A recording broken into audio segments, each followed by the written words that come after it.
la République démocratique du Congo et qui a accepté cette émission exclusive pour répondre à toutes nos questions.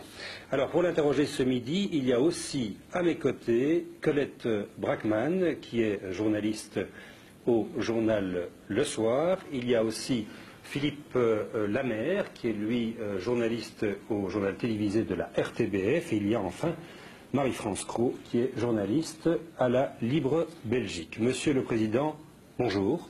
Bonjour, monsieur. Merci beaucoup d'avoir accepté de participer à cette émission. Je voudrais tout d'abord vous poser une question. À l'heure qu'il est, comment qualifiez-vous l'accueil de la Belgique que vous avez reçu jusqu'ici? Vous le qualifiez de froid, de tiède ou de chaleureux? De tiède. Alors, ça veut dire quoi, tiède? C'est-à-dire que les gens viennent d'apprendre à rencontrer un président qui a été tellement contesté ici, non dans son pays. Oui. Et cette tiédeur se fait voir même dans les entrées que j'avais. À la porte, j'ai trouvé toujours un groupuscule de petits criards congolais qui n'ont aucune réalité de leur pays et qui semblent me montrer l'atmosphère de ce que l'on attend de moi, c'est-à-dire un coupable qui n'a jamais commis un crime. Alors, j'ai vu ça.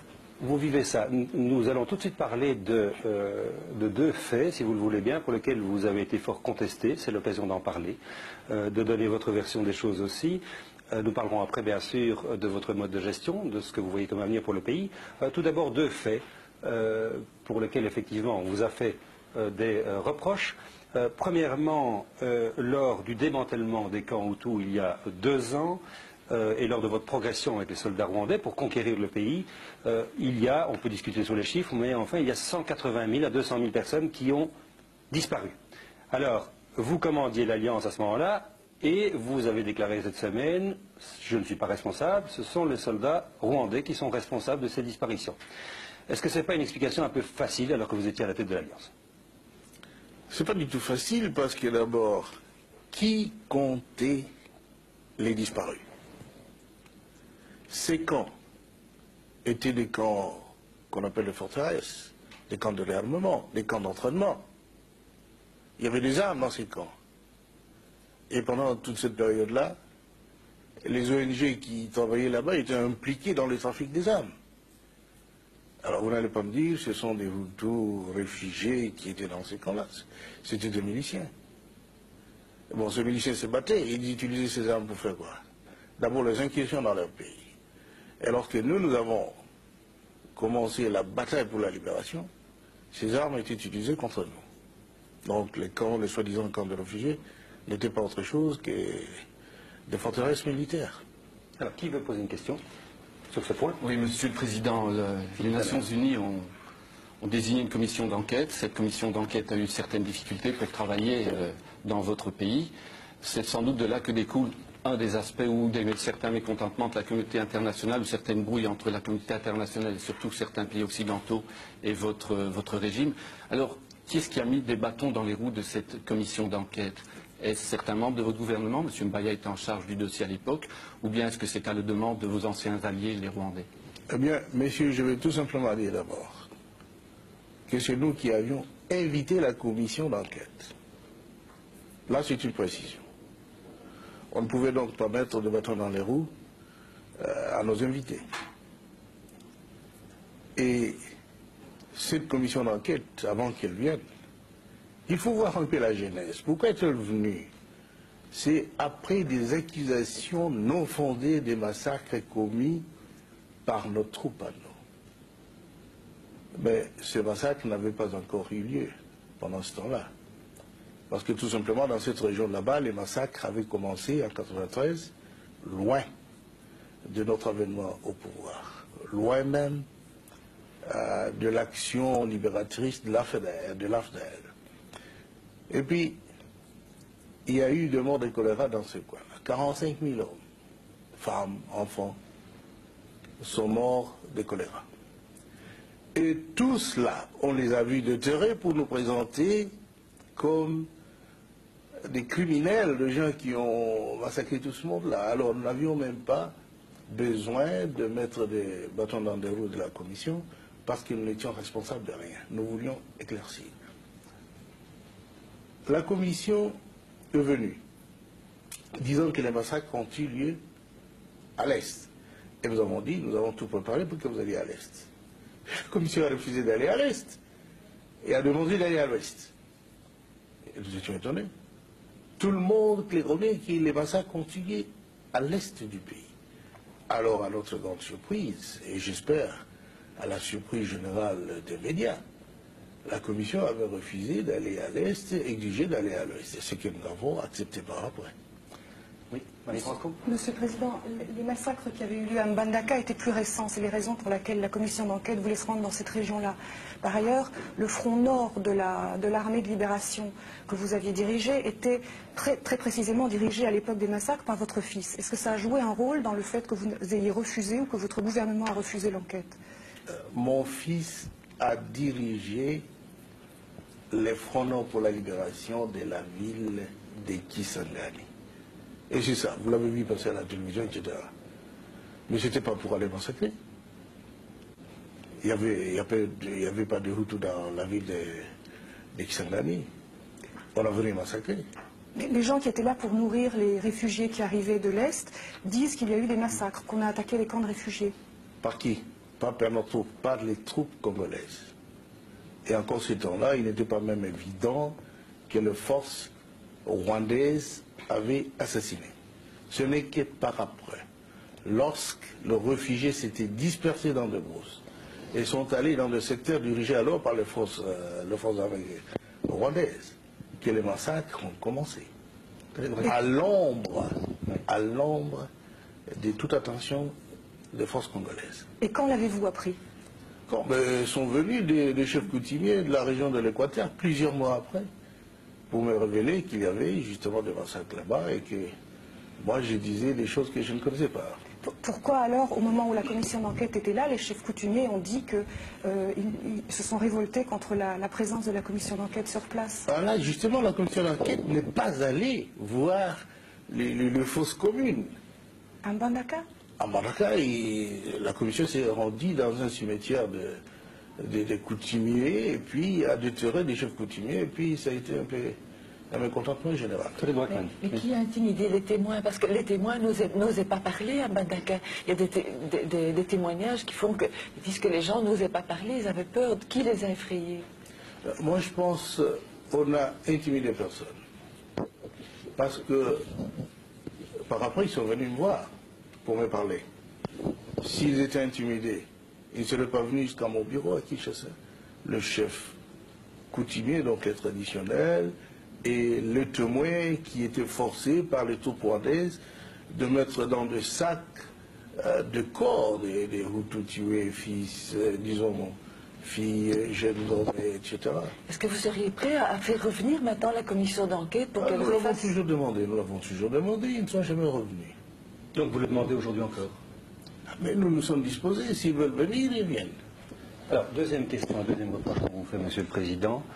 À vous ou à votre entourage, en août dernier, après que les soldats rwandais aient refusé de partir, étaient donc devenus vos ennemis, il y a eu certaines paroles de vos proches ou de votre entourage qui ont pu être considérées comme un encouragement à la chasse aux Tutsis, une chasse qui a réellement eu lieu à Kinshasa et dans laquelle les habitants ont pris un rôle important. Ils se sont défendus, mais on a vu des scènes, des actes qui étaient proches d'actes de barbarie, des lynchages, apparemment à la fois sur des civils Tutsis et des militaires Tutsis, un petit peu confondus. C'est des images qui ont très fort frappé l'opinion publique ici, et on n'a pas eu le sentiment que vous, à ce moment-là, on n'a pas eu le sentiment que vous vous êtes interposé. On a eu l'impression que vous avez laissé faire. Comment est-ce que vous réagissez par rapport à ça?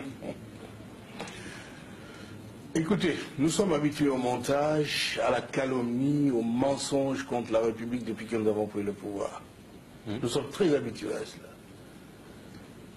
Personne n'allait interdire à la population de Kinshasa de se défendre contre les Tutsis qu'ils connaissent bien.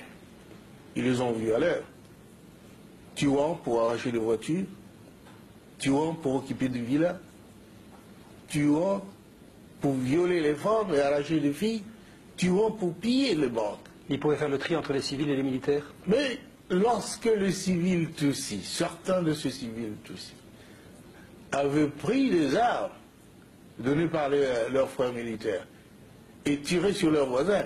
Les voisins quand même ne sont pas aveugles, ils les voyaient. Et le voisin, donc les Congolais, n'étaient pas armés.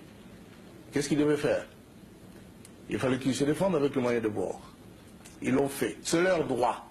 Messieurs, je vais dire avec force, c'est leur droit de se défendre contre ces assassins. Oui, comment est-ce que vous réagissez, vous, aux plaintes contre vous et votre entourage? Vous avez entendu ça? Mais ça, c'est Plainte pour incitation au meurtre. Comment est-ce que vous réagissez, vous, sur le plan personnel? Qu'est-ce que ça vous fait sur le plan personnel? Je n'ai incité personne au meurtre. Quel meurtre?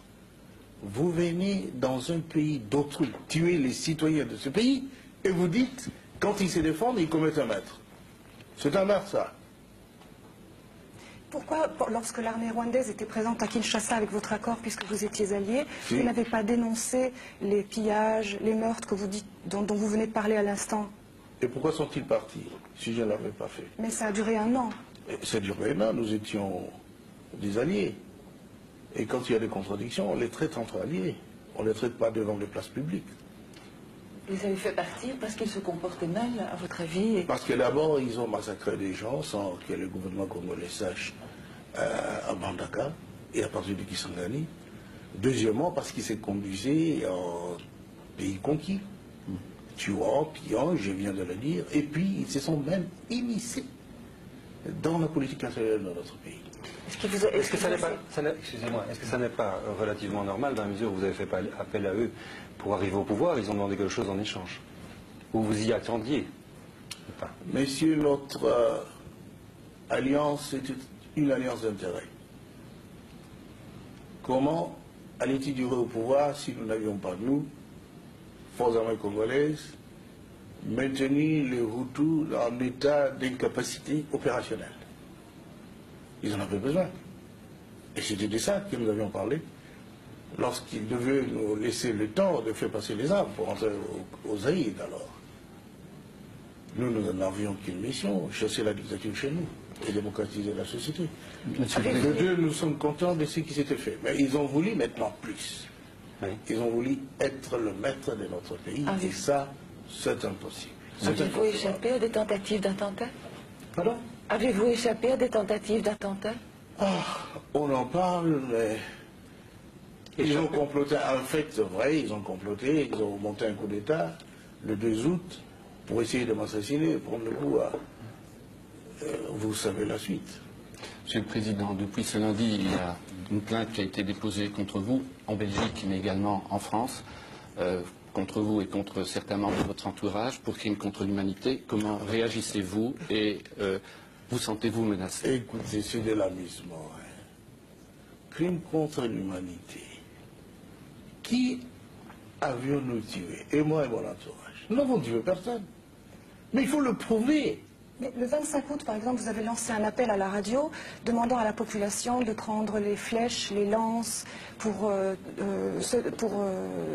se battre. Et vous avez dit, sinon nous allons être l'esclave des Tutsis. Est-ce que vous ne considérez pas que cet appel a incité la population à s'en prendre à des civils Tutsis, notamment des femmes et des hommes qui n'avaient rien à voir avec la guerre? Madame, je ne suis pas forcé de vous dire qu'il ne faut pas croire que notre peuple est si naïf pour laisser les esclavagistes venir l'égorger, les soumettre à des exactions que notre peuple connaît tellement, parce que voisin des Tutsis et des Hutus.